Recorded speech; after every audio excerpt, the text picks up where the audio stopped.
Are you shortening the lifespan of your TV and you don't even know it? Well, TVs typically tend to last between 6 to 10 years, though sometimes they do fail much earlier than that, while some actually live far beyond a decade. So, today we are going to go over 5 steps that you can take to give your TV the best chance possible at living a long and healthy life. Now, the first step is to lower the backlight when possible. Yes, you can crank the brightness all the way up to 100% and you can run it that way every time you watch the TV. But running at peak brightness is kind of like running your car at full speed all the time. And it's definitely going to shorten the life of a TV, just as full speed would shorten the life of a car engine. So, what you want to do is you want to dial that back. So, rather than running at 100%, maybe dial it back to 80% or 90%. Test it with various content and see, how you prefer, like, oh, okay, oh, that's too dim. I don't like that too dim. All right, let's crank up the brightness a little bit and find that happy medium where it's not full peak brightness, but also not where it's so dim that you're like, this picture just doesn't look good. Now, a lot of TVs will have an eco setting. And what the eco setting does is it will automatically adjust the TV based on how much light is in the room. This is not a great way to go because then the TV is deciding how bright to make the image instead of you. And you want it to look best for you. So I recommend avoiding the eco setting and using the brightness setting and setting it manually. Now, the exception to this would be if you're watching HDR content like HDR10, HDR10 Plus, Dolby Vision. With that type of content, you want to take full advantage of what the TV can do. You spend a lot of money on TV, you want it to perform as best as possible. So, in those cases where you are specifically watching content in those specific formats, then I would say, yeah, crank it up to 100%, run it at full speed, just like a car, right? Like there are instances where you are going to want to really mash down on the gas and, get some serious acceleration. But you don't drive your car like that all the time. And like that with a TV, you wouldn't run it at 100% all the time. But in those instances where it's a format that can really take advantage of what your TV can do, yeah, crank it up to 100. And then when you're watching other content that doesn't have those formats, yeah, dial it back to 80%, 90%, etc. Doing this will definitely give your TV a chance at having a long life. Now, these tips come from Tom's Guide, and I will link to the article in the description box if you want to check it out. Now, the second tip is to make sure that your TV's software and firmware updates are always up to date. Now, sometimes people are hesitant to update the firmware on their TV because maybe they have an older TV and they're worried that a newer update will slow down their TV, make it lag, make it bog down.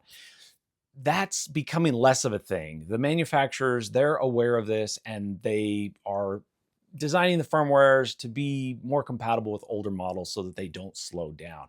But even if they do, the benefits of having an up-to-date firmware when it comes to security and new features and efficiency outweigh those costs. So definitely always make sure that your TV is up to date with the latest firmware possible. Now, this third tip, some of you are going to feel personally attacked. Your TV is filthy. Pull it out from the wall. I guarantee it is covered in dust. It's the same way with me as well. And I even have an air filter that runs in my room all the time. And the back of my TV still manages to get absolutely covered in dust. Now, why is this a problem? It's a problem because on the back of your TV are venting holes that allow the heat to dissipate out away from the TV. Those holes get clogged, that heat gets trapped, and it will kill your electronics. Heat kills electronics. You don't want that. Those holes are there for a reason. They need to stay open. So take a cloth, whatever you have to do, wipe it down, get some canned air. With the canned air, with the straw in the end, that'll allow you to actually get in there and blow the dust out, not just out away from the holes, but it will also allow you to blow dust off of the circuit boards, off of the back of the screen, and that way all of the surfaces in there have the best chance at dissipating the heat, which then gives your TV the best chance at having a long life. Now, don't forget the front of your screen. And goes back to what we talked about in tip number 1 on the brightness of your screen. Make sure that the front of your screen is wiped down and free of dust. When dust builds up on the front of your screen, that dims the image. Less light is able to get through, which requires you to crank up the brightness to get the same perceived level of brightness at your eyes. And so by making sure that the front of the screen is absolutely clean and free of dust, then the image is able to get out as well as possible. So wipe it down. Don't use any cleaners. Use like a lint-free microfiber cloth, something like that, that you can wipe it down without using any liquids or harsh chemicals, because you definitely don't want to damage your screen, but you do want to keep it clean. This fourth tip is absolutely a no-brainer, but even though it is common sense, very many people, a lot of people don't use it. And that is, make sure you use a surge protector. A surge protector will protect your TV from fluctuations in power, lightning surges, brownouts, blackouts, any sort of fluctuation in the power delivery to your home. All of those things can cause damage to your TV, even if it doesn't actually kill your TV. So you may not even know that these things are happening because your TV still continues to work. But over time, these events are lowering and lessening the lifespan of your TV. It's causing little bits of damage to the electronics inside of your TV. And that is not a good thing. So what you want to do is make sure that you have a surge protector that will minimize, if not completely eliminate, these types of events, and make sure that clean power only is getting to your TV. Now, the fifth tip has to do with OLED TV owners. OLED TVs have a known issue, which is burn-in. Now, if you're not familiar with burn-in, this is where an image stays too long on the screen and it burns into the OLED display. And where this creates a problem is then that image will still show up when you're watching other content. It will just kind of appear as kind of like this ghostly, hazy shadow image over what you're actually watching. Obviously not something that you want to have. Now, OLED TVs have a built-in feature that allows for the pixels or the image to shift on the pixels.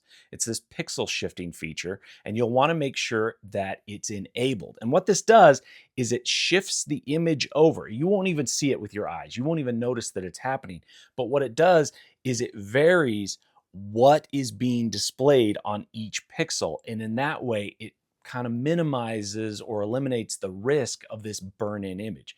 So you definitely want to make sure that the pixel shift setting is enabled so that it will run automatically. Now, OLED TVs often also have a feature called pixel refresh or pixel cleaning. And what this does is it goes in and actually kind of aggressively clears out the pixels. Now, this is a good thing, but not if you do it too often, because it is pretty aggressive. So you don't want to do this with any level of regularity. Just maybe occasionally, maybe frequency, not often.